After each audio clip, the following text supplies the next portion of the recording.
Hi മച്ചാനെ, നമസ്കാരം. ഞാൻ പച്ചക്കറി മച്ചാൻ. പച്ചക്കറി മച്ചാൻ എന്ന എൻ്റെ യൂട്യൂബ് ചാനലിലേക്ക് എല്ലാ മച്ചാന്മാർക്കും ഹൃദയം നിറഞ്ഞ സ്വാഗതം. അപ്പോൾ ഞാൻ ഇന്ന് മച്ചാൻ ഇവിടെ കാണിച്ചു തരാൻ പോകുന്നത് നമുക്ക് എങ്ങനെ ഒരു മൂട് മാവ് ഗ്രാഫ്റ്റ് ചെയ്തെടുക്കാം എന്നതിനെക്കുറിച്ചാണ്. എവിടെയെങ്കിലും പോയി നല്ലൊരു മാങ്ങ കിട്ടി അതിൻ്റെ മാങ്ങ ഭക്ഷിച്ച ശേഷം ആ മാവ് നമുക്ക് ആ സ്ഥലത്ത് നിന്ന് അതിൻ്റെ തൈ വെച്ച് പിടിപ്പിക്കണമെന്നുണ്ടെങ്കിൽ നമുക്ക് എളുപ്പത്തിൽ അത് മാങ്ങ കായ്പ്പിച്ചെടുക്കാനും 3 വർഷം കൊണ്ട് നമുക്ക് കായ്ഫലം കിട്ടാനും ഉപകരിക്കുന്ന രീതിയാണ് ഈ ഗ്രാഫ്റ്റിംഗ് എന്ന് പറയുന്നത്. അതെങ്ങനെയാണെന്ന് നമുക്ക് നോക്കാം.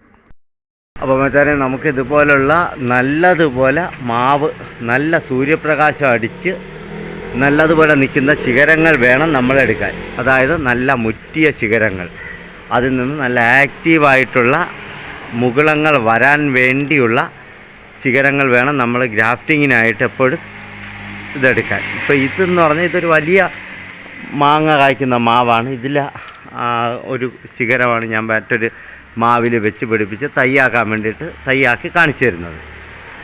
അതായത് ഇതുപോലൊരു വലിയ മാവിൽ നിന്നാണ് ഞാൻ ഇതിൻ്റെ സയോൺ സെലക്ട് ചെയ്യുന്നത്. ഇതാണ്ട നല്ല വലിപ്പമുള്ള മാങ്ങ കായ്ക്കുന്ന മാവിൻ്റെ ഒരു നല്ല ഒരു ഗ്രോത്താണ് ഞാൻ എടുത്തിരിക്കുന്നത്. കണ്ടോ, ഇതുപോലെ ഒരു മുകുളമാണ് എടുത്തിരിക്കുന്നത്. അതായത് ഇതിൽ 4 മുകുളങ്ങളുണ്ട്, കാണാൻ പറ്റുന്നുണ്ടോ? മാവുകൾ സാധാരണയായി 2 തരത്തിലാണ് കാണുന്നത്. ഇങ്ങനത്തെ മുകുളങ്ങൾ അറ്റഭാഗം ഒടിഞ്ഞു പോയതുകൊണ്ട് ഇതിലും 3-4 മുകുളങ്ങളുണ്ടാവും. അത് നമുക്കത് മനസ്സിലാക്കാൻ പാടാണ്. ഉദാഹരണത്തിന് ഞാൻ കാണിച്ചുതരാം. ഇത് കണ്ടോ, ഇതിൽ 4 മുകുളങ്ങളാണുള്ളത്. ഇതിൻ്റെ മുകുളക്കണ്ണുകൾ കാണാൻ പറ്റും. ഇങ്ങനെയുള്ള മുകുളങ്ങളുള്ള ഭാഗങ്ങൾ വേണം നമ്മളെടുക്കാൻ. ഇല്ല എങ്കിൽ നമുക്ക് മുകുളം വിരിയാൻ വേണ്ടി നിൽക്കുന്ന ചെറിയ ഗ്രോത്തുകൾ വന്നുകൊണ്ടിരിക്കുന്നത് അത് നമുക്ക് സെലക്ട് ചെയ്യാം. ഇപ്പോൾ ഇതാണ് ഏറ്റവും ഇതാണ് നല്ല സയോൺ എന്ന് പറയുന്നത്. ഇങ്ങനെയുള്ള സയോണുകൾ. കാരണം ഇതങ്ങാട്ട് പിടിച്ചൊരു ഒരാഴ്ച കഴിയുമ്പോഴത്തേക്ക് പുതിയ മുകുളങ്ങൾ വരും, കട്ടിയായിട്ടുള്ള. അല്ലാതെ ഇതുപോലെ പച്ച കളറിലുള്ള ഭാഗമൊന്നും എടുക്കരുത്. ഇതുപോലെ ഒത്തിരി മുറ്റിയെ നല്ല കടും പച്ച കളറായിട്ടുള്ള, ഇതുപോലെ ഇളം പച്ചയായിട്ടുള്ള ഭാഗമൊന്നും എടുക്കരുത്. നല്ല കടും പച്ചയായിട്ടുള്ള ഇതുപോലത്തെ തണ്ടുകൾ വേണം നമ്മൾ എപ്പോഴും ഗ്രാഫ്റ്റിങ്ങിനായിട്ട് എടുക്കാൻ. അങ്ങനെ എടുത്ത് ഞാൻ ഗ്രാഫ്റ്റ് ചെയ്ത് പിടിപ്പിച്ചിരിക്കുന്ന തൈയാണ് ഇത് കണ്ടോ. ഇത് ഇപ്പോൾ ഗ്രാഫ്റ്റ് ചെയ്തിട്ട് ഏതാണ്ട് 1 മാസത്തോളമേ ആയുള്ളൂ. ഇത് കണ്ടോ, ഇത് ജലകളൊക്കെ വന്ന് 2 അടുക്കും വന്നിട്ടുണ്ട്. നോക്കി. അതിന് ശേഷം നമ്മൾ ആ ഒരു കൊമ്പ് സെലക്ട് ചെയ്തിട്ട് ഇതുപോലെ നമ്മളതിനെ കട്ട് ചെയ്തെടുത്ത ശേഷം ഇലക്കണ്ണുകൾ ഇതുപോലെ വേണം കട്ട് ചെയ്തെടുക്കാൻ. അതായത് തണ്ട് നിർത്തി കട്ട് ചെയ്തെടുക്കുക. ഇപ്പോൾ കാണിച്ചുതരാം. ഇങ്ങനെ കണ്ടോ, ഇത് സയോണാണ്.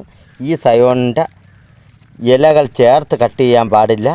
തണ്ട് നിർത്തി കണ്ട ഇങ്ങനെ നമ്മൾ കട്ട് ചെയ്ത് മാറ്റണം. ഒത്തിരി നീളത്തിൽ നിർത്തിക്കൊണ്ട്. അതായത് ഇതെല്ലാം ഓരോ പൊടിപ്പുകളാണ്. ഇവിടെ എല്ലാം പുതിയ മുകുളങ്ങളാണ്. ഇതൊന്നും നശിച്ചു പോകാതിരിക്കാൻ വേണ്ടിയിട്ടാണ് വലിച്ചു വിരിയരുത് എന്ന് പറയുന്നത്. ഇത് നമുക്ക് ഇങ്ങനെ വേണം കട്ട് ചെയ്തെടുക്കാൻ. ഇതുപോലെ എല്ലാ ശിഖരങ്ങളും എല്ലാ ഇലകളും കട്ട് ചെയ്തിരിക്കുന്നതാണ്. ഇലയുടെ ലീഫെല്ലാം കട്ട് ചെയ്ത് ഇങ്ങനെ തണ്ട് നിർത്തി എടുത്തിരിക്കുന്നതിന്. ഇനി നമുക്ക് വേണ്ടതെന്ന് പറഞ്ഞാൽ എപ്പോഴും നമുക്ക് നല്ലൊരു കത്തി വേണം. നല്ല പുതിയൊരു കത്തി, തുരുമ്പൊന്നും ഇല്ലാത്ത നല്ലൊരു കത്തിയാണ് നമുക്ക് വേണത്. ഇതിപ്പോൾ ഇതിപ്പോൾ 2-3 തവണ കട്ട് ചെയ്തപ്പോഴത്തേക്ക് അതിൻ്റെ കറ പിടിച്ചിരിക്കുന്നതാണ് ഈ കാണുന്നത്. ഇനി നമുക്ക് വേണ്ടതെന്ന് പറഞ്ഞാൽ ഇതുപോലെ ഒരു മാവ്, അതിൻ്റെ തല ഇതുപോലെ കട്ട് ചെയ്തങ്ങ് മാറ്റുക.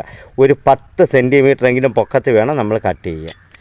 ഇതുപോലെ കട്ട് ചെയ്ത് മാറ്റിയ ശേഷം അതുപോലെ തന്നെ നമ്മൾ സയോണായിട്ട് സെലക്ട് ചെയ്യുന്ന ആ തലയും ഇതേ കനം തന്നെ ആയിരിക്കണം. രണ്ടും ഒരേ അളവായിരിക്കാൻ വേണ്ടി പ്രത്യേകം ശ്രദ്ധിക്കണം. നമ്മൾ ഇതുപോലത്തെ ഉള്ള സയോണാണ് നമ്മൾ ഞാനായിട്ട് എടുക്കേണ്ടതാണ്. കണ്ട മുകുളം വരാൻ വേണ്ടി നിൽക്കുന്ന, അതായത് പുതിയ മുകുളങ്ങൾ വരാനായിട്ട് പൊടിക്കാൻ വേണ്ടി നിൽക്കുന്ന നല്ല ഇതുപോലത്തെ സ്ട്രോങ് ആയിട്ടുള്ള ഒരു നല്ല സൂര്യപ്രകാശം അടിച്ച് നിൽക്കുന്ന ഒരു ശിഖരം വേണം നമ്മളെപ്പോഴും സെലക്ട് ചെയ്യുക. എന്നിട്ട് നമുക്കിത് ഇത്ര നീളം മതി, ഒരു 10 സെൻറ്റിമീറ്റർ 10 സെൻറ്റിമീറ്റർ തിക്നെസ്സിലുള്ള കനത്തിലും അല്ല, ഒരു 2-3 സെൻറ്റിമീറ്റർ കനത്തിലുള്ളതും അതുപോലെ തന്നെ ഒരു 10 സെൻറ്റിമീറ്റർ നീളത്തിലുള്ളതുമായിട്ടുള്ള ഒരു കൊമ്പാണ് നമ്മൾ എപ്പോഴും സയോണായിട്ട് സെലക്ട് ചെയ്യേണ്ടത്. എന്നിട്ട് ഇതിനെ ഇങ്ങനെ പിടിക്കുക. കണ്ടോ ഇങ്ങനെ ഒരു ചെത്ത് നമ്മൾ ഈ സൈഡിൽ ചെത്തുക, അടുത്തായിട്ട് അതേ അളവിൽ തന്നെ ഇപ്പുറം മറു സൈഡും ചേർത്തൊരു ചെത്ത് എത്തുക. കണ്ടോ, എന്നിട്ട് ഇതിനെ നമുക്ക് ഫിനിഷിംഗ് ആയിട്ട് കൊണ്ടുവരണം. കണ്ടോ,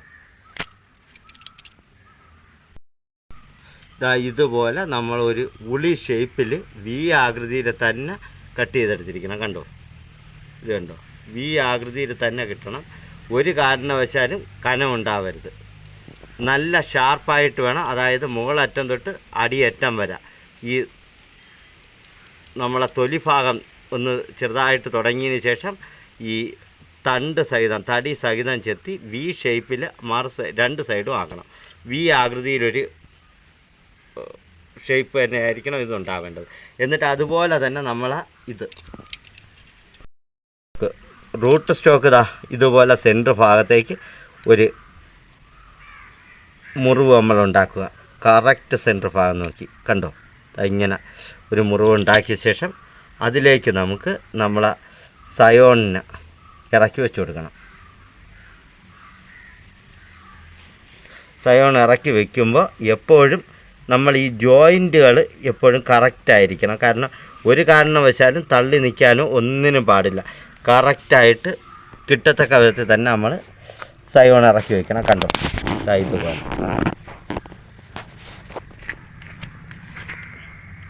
നമ്മൾ വി ഷേപ്പിൽ കട്ട് ചെയ്ത് അതേ വി ഷേപ്പിൽ തന്നെ ഇതുപോലെ നമ്മൾ ഇതിലും ഒരു ഇതുണ്ടാക്കുക. എന്നിട്ട് നമ്മൾ അതിലേക്ക് ഇറക്കി വയ്ക്കുക.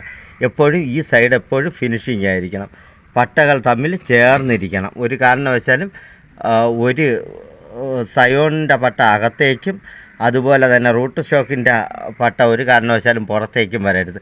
കറക്റ്റായിട്ട് ഇതുപോലെ തന്നെ ചേർന്നിരിക്കണം, വി ആകൃതിയിൽ വി ഷേപ്പിൽ. ഇനി നമുക്ക് ഇതിന് ഒരു പ്ലാസ്റ്റിക് കവറോ പ്ലാസ്റ്റിക് ചരടോ ഉപയോഗിച്ച് നല്ലതുപോലെ കെട്ടിക്കൊടുക്കാം. ഇതുപോലെ ഒരു പ്ലാസ്റ്റിക് കവർ എടുത്ത ശേഷം ഇത് നമ്മളെ ബഡ്ഡിങ് ടേപ്പ് വാങ്ങിക്കാൻ കിട്ടും. അത് വാങ്ങിച്ചതാണ്. ഇതുപോലെ ഒരു 10-15 സെൻറ്റിമീറ്റർ നീളത്തിൽ ബഡ്ഡിങ് ടേപ്പ് വാങ്ങിക്കാൻ കിട്ടും. ഇല്ലാത്തവർക്ക് കവർ കട്ട് ചെയ്തായാലും എടുക്കാം. എന്നിട്ട് ഇത് കണ്ടോ, ഈ അടിഭാഗം ഇവിടെ ഇത് കണ്ടോ, ഈ ഭാഗം കണ്ടോ, ഇവിടെ നിന്നും വേണം നമ്മൾ ചുറ്റാൻ. നല്ലപോലെ കാണിച്ചു കൊടുക്കണേ. ഇതുപോലെ ചുറ്റിയെടുക്കുക. ഇങ്ങനെ ഈ കണ്ടതുപോലെ കൈ ഒന്ന് പിടിക്കുന്ന കാണിച്ചോട്. ഇത് കണ്ടോ, ഇങ്ങനെ നമ്മൾ ചുറ്റി കൊണ്ടുവരണം. എന്നിട്ട് ഈ വിരൽ കൊണ്ട് തന്നെ ഇതിനെ ഇങ്ങനെ എടുക്കണം. ഇങ്ങനെ കറക്കി മോളറ്റം വരെ നമ്മൾ എടുക്കണം. കണ്ടോ, ഇതുപോലെ എടുത്തതിന് ശേഷം മുകളിൽ വന്നതിന് ശേഷം ഇങ്ങനെ വലിക്കണം. വലിച്ച് ഒരു ചുറ്റങ്ങ് ചുറ്റണം. 2 ചുറ്റ് അവിടെ അങ്ങ് നല്ലതുപോലെ ടൈറ്റ് ചെയ്ത് ചുറ്റുക. എന്നിട്ട് അതിനെ നല്ലതുപോലെ വലിക്കുക. കണ്ടോ, ഇതുപോലെ വലിക്കുക. എന്നിട്ട് നല്ലതുപോലെ ഒരു 2-3 ചുറ്റ് വലിച്ച് ചുറ്റുക. കാരണം എന്ന് പറഞ്ഞാൽ വെള്ളം അതിലേക്ക് ഇറങ്ങാതിരിക്കാൻ വേണ്ടിയിട്ടാണ് ഇത്രയും സേഫ്റ്റി നമ്മൾ കൊടുക്കണം. എന്നിട്ട് അതിനെ താഴോട്ട് കൊണ്ടുവരണം. നമ്മൾ ആദ്യം ചുറ്റിയടുത്തേക്ക് നല്ലതുപോലെ കൈ കൊണ്ട് ടൈറ്റ് ചെയ്ത് വലിച്ച് ടൈറ്റ് ചെയ്ത് തന്നെ കെട്ടണം. ഇതുപോലെ കണ്ടോ, ഇതുപോലെ ചുറ്റി അടിഭാഗത്ത് കൊണ്ടുവന്ന ശേഷം കണ്ടോ, എന്നിട്ട് നമുക്ക് ഇവിടെ ചുറ്റി അങ്ങ് നിർത്താം. കണ്ടോ, 2-3 ചുറ്റി അങ്ങ് നിർത്തി ഇതുപോലെ ഒരു കുരുക്ക് വിട്ട് കെട്ടി ഇങ്ങനെ അങ്ങ് വെക്കണം. ഇത്രയേ ഉള്ളൂ നമ്മളെ ഗ്രാഫ്റ്റിങ്ങിൻ്റെ പരിപാടി. ഇതുപോലെ വെച്ചിട്ട് നമുക്ക് ഇനി വേണ്ടതെന്ന് പറഞ്ഞാൽ ഇതുപോലെ ഒരു സിപ്പപ്പിൻ്റെ കവറാണ്. ഈ സിപ്പപ്പ് കവറോ ഇല്ല എന്നുണ്ടെങ്കിൽ ഇതുപോലുള്ള ചെറിയ കവറോ എടുക്കുക. ഇതിലേക്ക് വെള്ളം നനയ്ക്കുക. വെള്ളം നനച്ചിട്ട് നമുക്ക് ഇതുവഴി ഈ മുകൾ ഭാഗത്തൂടെ ഇതിനെ കമുത്തി അങ്ങ് ഇട്ട് കൊടുക്കണം. ഇതുപോലെ സിപ്പപ്പ് കവറൊന്ന് നനച്ചതിന് ശേഷം മുകൾ ഭാഗത്തൂടെ ഇട്ടങ്ങ് വയ്ക്കുക. നമ്മൾ പൊതിഞ്ഞ് കെട്ടിയിരിക്കുന്ന ഗ്രാഫ്റ്റിംഗ് ടൈറ്റ് ചെയ്ത് കെട്ടിയിരിക്കുന്ന ഭാഗത്തിൻ്റെ അടിഭാഗത്ത് ഒരു 2 ഇഞ്ച് പൊക്കി നിൽക്കത്തക്ക വിധത്തിൽ വേണം നമ്മൾ കവറിട്ട് കൊടുക്കാൻ. ഇത് കണ്ടോ, ഇതുപോലെ. ഇനി നമുക്കൊരു 10-15 ദിവസം കഴിയുമ്പോൾ നമ്മളെ റൂട്ട് സ്റ്റോക്കും സയോണും തമ്മിൽ ഒട്ടിച്ചേർന്ന ശേഷം പുതിയ മുകുളങ്ങൾ വരും. കണ്ടോ, ഇതുപോലെ നല്ലതുപോലെ ഇലകൾ വന്നതിന് ശേഷം വേണം നമ്മൾ നല്ല പൊടിപ്പ് നല്ല ആക്റ്റീവായിട്ട് വന്നതിന് ശേഷം മാത്രമേ ഇത് നമ്മൾ പൊടിപ്പ് കവറിളക്കാവൂ. കവറിളക്കി 2 ദിവസമെങ്കിലും നമ്മളിതുപോലെ തണലുള്ള ഭാഗത്ത് എവിടെയെങ്കിലും വെച്ചേക്കണം. വെച്ചിട്ട് നമുക്ക് ഒരു 2-3 മാസം കഴിഞ്ഞ് അല്ലെങ്കിൽ ഒരു 6 മാസമൊക്കെ കഴിയുമ്പോഴത്തേക്ക് ഇതിൽ കൊത വീഴും. നമ്മൾ ഈ ജോയിൻ്റ് കെട്ടിയതിൽ കൊത വീഴും. ആ സമയത്ത് നമുക്ക് ഈ പ്ലാസ്റ്റിക് നാട അഴിച്ചു മാറ്റി കൊടുക്കാം. അപ്പോൾ ഈ വീഡിയോ ഇഷ്ടപ്പെട്ട വീഡിയോയ്ക്ക് ഒരു ലൈക്ക് തരാനും എൻ്റെ ചാനൽ ആദ്യമായാണ് കാണുന്നത് ഈ ചാനലൊന്ന് സബ്സ്ക്രൈബ് ചെയ്യാനും മറക്കരുത്. ഇതുപോലെ നല്ലൊരു അറിവുമായി നമുക്ക് അടുത്ത ദിവസം കാണാമെന്ന ശുഭപ്രതീക്ഷയോടുകൂടി തന്നെ നിർത്തുന്നു. എല്ലാ മച്ചാന്മാർക്കും നന്ദി, നമസ്കാരം.